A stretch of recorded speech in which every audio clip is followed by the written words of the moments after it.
Nagbabala ang Department of Justice laban sa isang modus operandi kung saan nakakapaglabas ng tinatawag na 9G visas ang ilang peking kumpanya para sa mga empleyadong dayuhan.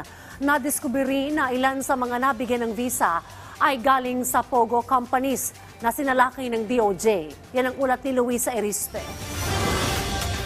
Panibagong modus sa pagpoproseso ng mga visa ng ilang foreign nationals sa loob ng Bureau of Immigration ang nadiskubre ng Justice Department. Ibinulgar ni Justice Secretary Jesus Crispin Remulla na may mga nakita silang mga pekeng korporasyon at kumpanya na nabigyan ng 9G visa ang kanilang mga empleyadong foreign nationals. Ang 9G visa ang direktang ina-apply ng mga kumpanya sa Immigration Bureau na ibinibigay sa foreign nationals na magtatrabaho sa Pilipinas. Sa paghahalungkat ng DOJ, hindi lang daan-daan kundi posibleng libo pa ang mga peking kumpanya na nabigyan ng ganitong uri ng visa dahil wala silang permit mula sa Security Exchange Commission o SEC. Meron kami finding na maraming corporations that were petitioning for 9G visas are fake corporations or non-entities which the legal department of the Bureau of Immigration allowed. Sabi pa ni Remulla, may ilang aplikasyon na 5 taon nang umusad. May mga empleyado ring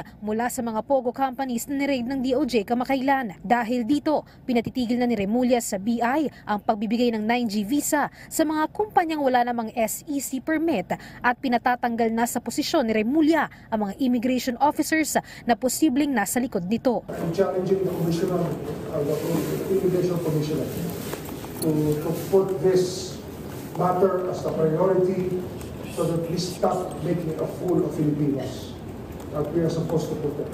That's why I was also questioning the relief of the person's record section or the change.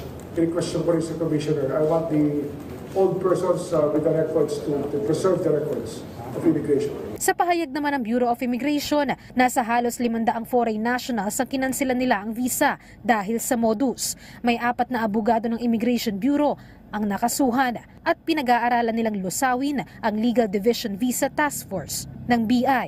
Sa Senado naman, pinuri naman ni Senator Coco Pimentel ang naging investigasyon at aksyon ng DOJ.